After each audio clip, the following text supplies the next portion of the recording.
Bonjour, je suis le docteur Cellier, je suis médecin urgentiste à Saint-Brieuc au SAMU 22 et médecin coordonnateur du réseau Bretagne Urgence.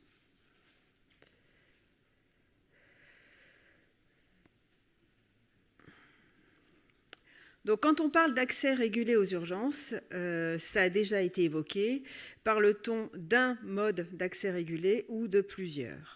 C'est une pratique qui se développe, mais avec des raisons, des attentes, des modalités, des circonstances très différentes et donc des impacts probablement différents sur la régulation. Et il va peut-être falloir regarder quels éléments peuvent être impactants pour la régulation. D'une part, en premier lieu, la raison de l'accès régulé. Est-ce que c'est un accès régulé choisi ou subi? Ça peut être un choix organisationnel avec une présence médicale minimale usuelle assurée. Ce qui veut dire que tout patient nécessitant d'être vu sera vu dans le SAU régulé. Et ça répond aux justes soins. C'est éviter le passage aux urgences des gens qui peuvent être vus par un mode de soins différent. Dans le cas où c'est subi, c'est souvent dans le cas d'une carence importante de ressources médicales présentes. Par exemple, un seul médecin qui doit assurer en même temps les missions du SMUR et du SAU. Dans ce cas-là, certains patients pourront être pris en charge dans le SAU régulé. Pour les autres, suivant leur profil, ils seront réorientés dans un autre SAU. Autre élément impactant, le type d'accès régulé, ça a déjà été dit. Est-ce que c'est perlé ou permanent? C'est plus difficile quand c'est perlé, d'une part pour les acteurs de la régulation, ça nécessite une adaptation beaucoup plus difficile à mettre en place si ce n'est pas constant. Par ailleurs, pour la population, c'est relativement incompréhensible et ça ne facilite pas les actes de régulation. La période du nictémère concernée peut être également importante. Est-ce que c'est le jour? Est-ce que c'est la nuit? Est-ce que c'est en permanence? Sur les périodes de PDSA, de week-end, etc. Enfin, le type de réponse, le type d'appel. Est-ce que c'est un appel, une régulation initiale par un appel 15 en premier lieu ou un appel à partir d'une présentation spontanée? Et dans ces cas-là, on l'a déjà vu, les modalités d'organisation des présentations spontanées sont très différentes. Dans certains cas, on tend un téléphone. Dans d'autres cas, c'est vu par un soignant. Autre élément important, les possibilités de prise en charge non hospitalière.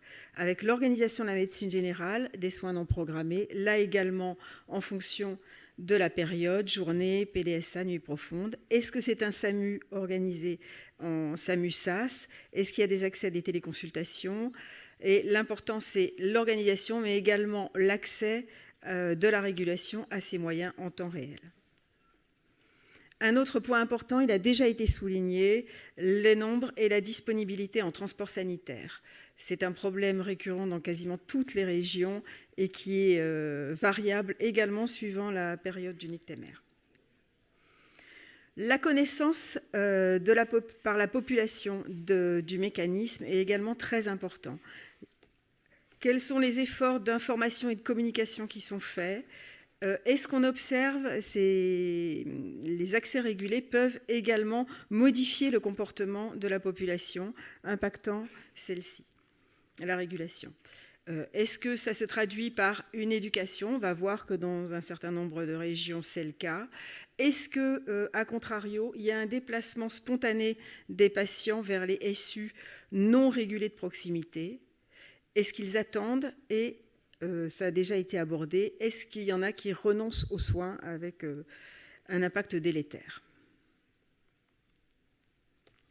Dans le cas de carence d'effectifs de médecins, il y a d'autres éléments qui vont impacter la régulation.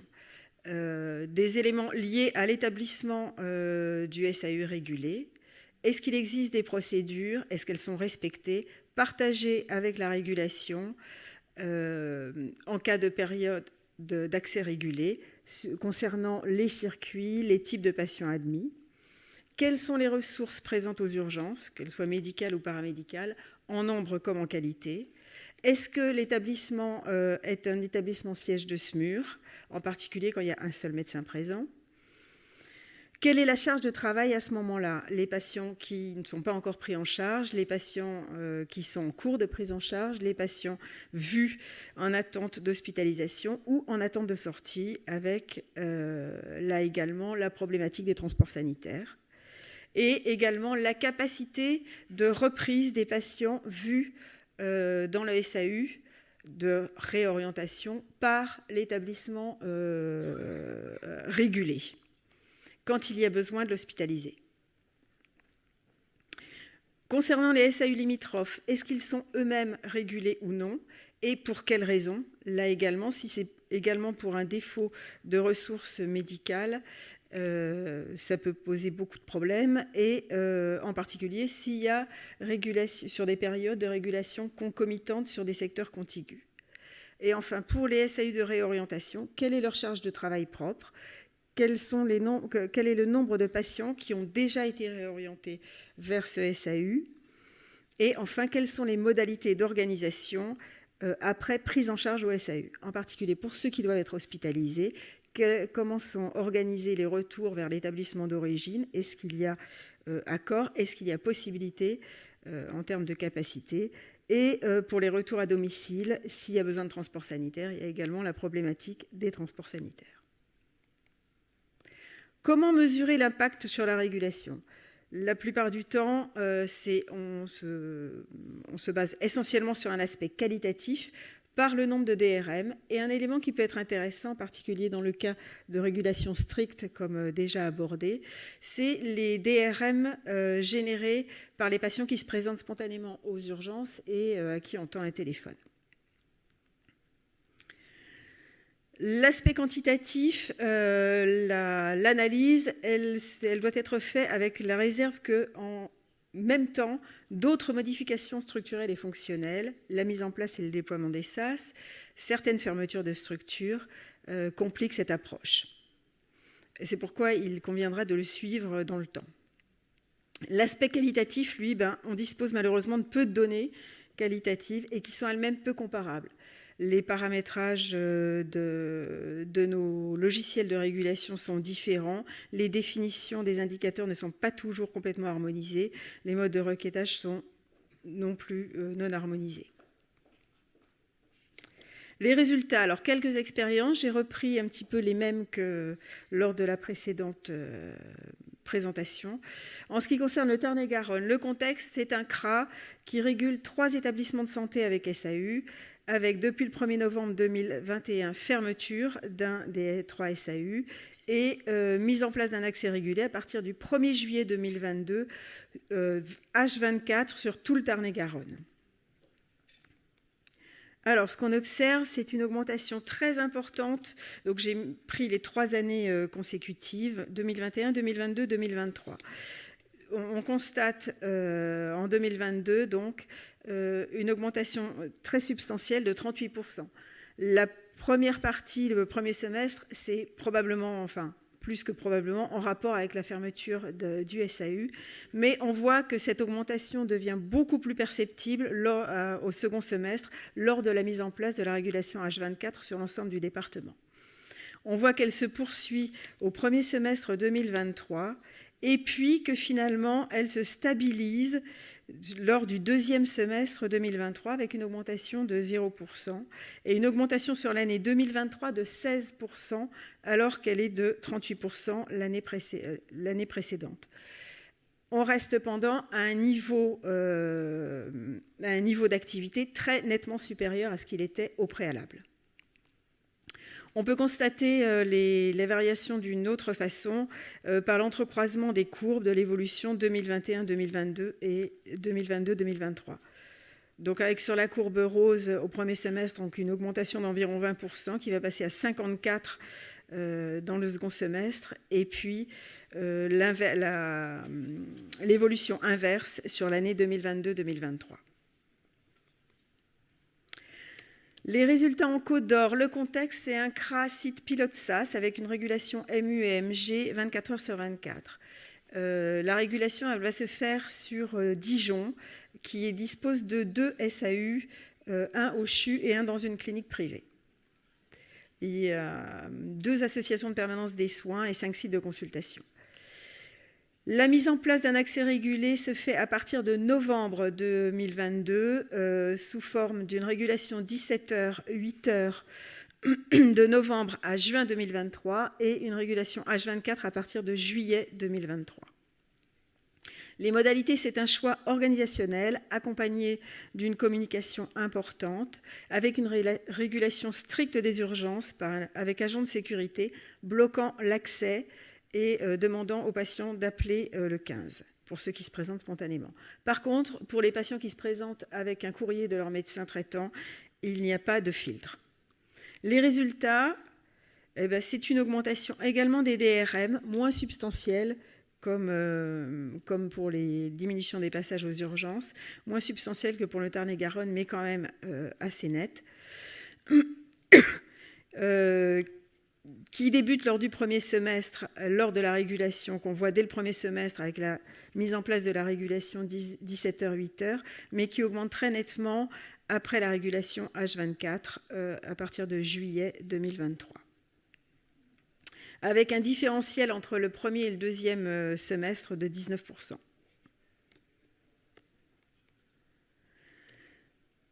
On a fait un petit focus sur les DRM portes. Les DRM portes, donc, c'est les DRM qui sont générés par les patients qui se présentent spontanément aux urgences et à qui on tend un téléphone.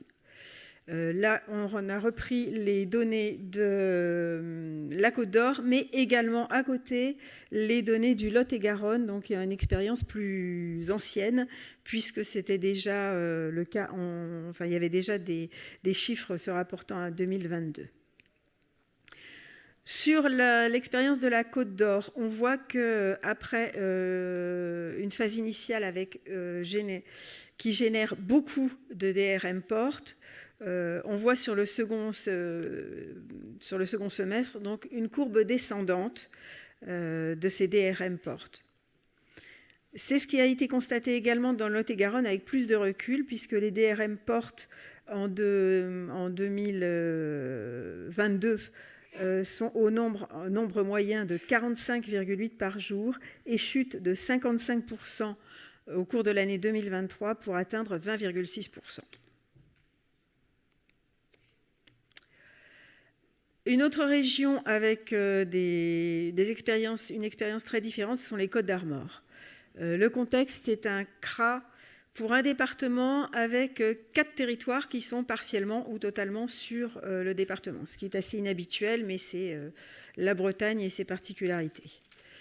Il y a 7 établissements avec... donc le CRA régule 7 établissements avec un SAU, dont 2 hors département, donc ils sont régulés également par d'autres CRA. On a des difficultés RH médicales déjà anciennes avec un très fort recours à l'intérim. C'est un CRA avec un fonctionnement SAS et une régulation de médecine générale 24 heures sur 24, 9 points de PDSA plus 1 l'été de consultation et 3 effecteurs mobiles, y compris en nuit profonde. Donc on a comparé la régulation de l'été 2023, mise en place en l'été 2023, par rapport aux étés précédents. Les modalités, l'accès a été décidé, a été plus subi qu'organisé, plus qu'organisationnel, dans la mesure où la mise en place de la régulation s'est faite par l'existence sur un nombre de plages de périodes assez importantes dans plusieurs sites, d'un seul médecin présent pour assumer les missions SMUR et le SAU. La réponse, elle est de plusieurs types. Il y a un accès régulé systématique H24 sur 2 sites, sur un site pendant 55 jours et nocturne sur un autre pendant 62 nuits. Dans ces 2 cadres-là, l'information à la population a été largement diffusée. Elle est perlée sur 2 autres sites avec un total de 23 nuits impactées, dont une de façon concomitante sur les 2 sites et également donc concomitante avec les autres. Donc 4, une nuit où 4 établissements sur les 7 sont impactés. Il y a une mise en place de procédures internes mais concertées avec l'ARS et le SAMU pour chaque établissement et communiquées au SAMU concernant les circuits empruntés par les patients et le type de patient accepté. Il n'y a pas de régulation stricte à l'entrée des urgences. L'accueil est systématiquement fait par un IAO.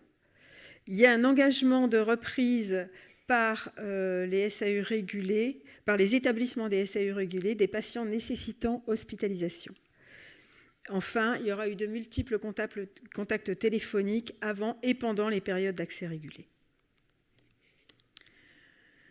Les résultats, alors l'évolution des DRM, une petite réserve, on a une baisse sur la Bretagne et l'été 2023 par rapport à l'été 2022, assez importante, de 6,8%, à pondérer par le fait qu'un des SAMU, à 4 SAMU, un des gros SAMU a modifié ses requêtes, ses modalités de requête et a impacté de façon importante ces données. Cette baisse survient après une hausse entre 2021 et 2022 de 18%. Pour les Côtes-d'Armor, donc c'est le seul à avoir une légère hausse, très modeste, puisqu'elle est de 0,7%, après une hausse de 19% entre 2021 et 2022. Donc, en conclusion, pas d'augmentation évidente en nombre de DRM. Par contre, un ressenti d'une charge de travail très augmentée. Charge de travail augmentée de par les difficultés rencontrées. Donc des procédures qui ne sont pas harmonisées totalement au niveau dans l'ensemble des établissements. Et puis des procédures qui ne sont pas toujours respectées, soit de façon un peu systémique, soit de façon purement individuelle par les praticiens présents. Des difficultés de retour rencontrées vers l'établissement régulé en cas de nécessité d'hospitalisation, soit par des problématiques de transport, soit également par des problèmes capacitaires sur l'établissement d'origine. Les difficultés, c'est aussi qu'il faut veiller à une répartition supportable de la charge pour les SAU de réorientation. Et puis, une difficulté dans les actes mêmes de régulation plus nets en cas de régulation perlée. Donc, dans les suites, il y a eu un rétexte estival avec l'élaboration d'une doctrine régionale dans le cadre du plan de continuité d'activité territoriale des structures de médecine d'urgence. Et actuellement, il y a poursuite des 2 modes d'accès régulés. Que retenir ? Donc, les modifications quantitatives de l'activité, la variation du nombre de DRM. Donc, en cas d'accès régulé systématique, on a une augmentation de l'activité. Elle est souvent assez nette, rapide du nombre de DRM, mais semblant évoluer vers une stabilisation au bout de quelques mois, restant cependant à un niveau nettement supérieur à ce qu'était l'activité au préalable. On observe également une chute rapide donc des DRM portes après quelques mois qui probablement le signe d'une éducation de la population. Pour l'accès régulé perlé, par contre, il n'y a pas d'augmentation évidente et l'évaluation est beaucoup plus compliquée. Cet indicateur semble cependant tout à fait insuffisant pour quantifier l'activité engendrée. D'une part, pour les DRM portes, ils sont souvent de gestion un peu plus compliqués, il y a des efforts de pédagogie à faire, c'est parfois conflictuel. Et c'est encore plus complexe dans le cas d'accès régulé par carence de ressources où il y a une orientation différente à envisager par les patients, une réflexion avec le SAU qui est susceptible de recevoir le patient, l'organisation des transports sanitaires, l'organisation du retour quand il y a besoin d'hospitalisation. Donc, il faudrait pouvoir disposer d'indicateurs complémentaires. Peut-être des indicateurs de téléphonie, mais on sait qu'ils ne sont pas encore très performants et pas très reproductibles suivant les sites. On a très peu de recueil sur les appels sortants. Or, souvent, ces régulations compliquées nécessitent plusieurs appels. Bref, ce serait à compléter. La modification qualitative de l'activité, elle est peu renseignée dans les données transmises. Et il me manque la dernière diapositive. Donc... Non, la mienne. Bon, en conclusion, donc, il faut qu'on continue à suivre ces données, qu'on trouve des indicateurs qui nous permettent de préciser les choses. À retenir, il y a que l'accès régulé aux services d'urgence, c'est un moyen, c'est un levier pour un accès aux justes soins, que ça nécessite pour cela l'adaptation et un dimensionnement de nos SAMU-SAS à la hauteur pour pouvoir répondre à la demande, en particulier en ce qui concerne les prises en charge non hospitalières, qu'enfin, l'amélioration de l'analyse et de la pertinence concernant la quantification et la qualification de la charge de travail supportée par le SAMU, ça passe également, bien entendu, par la mise en place des résumés de régulation médicale qui seuls pourront nous permettre d'avoir des analyses plus fines, comme les RPU le permettent pour ce qui concerne les passages aux urgences. Je vous remercie.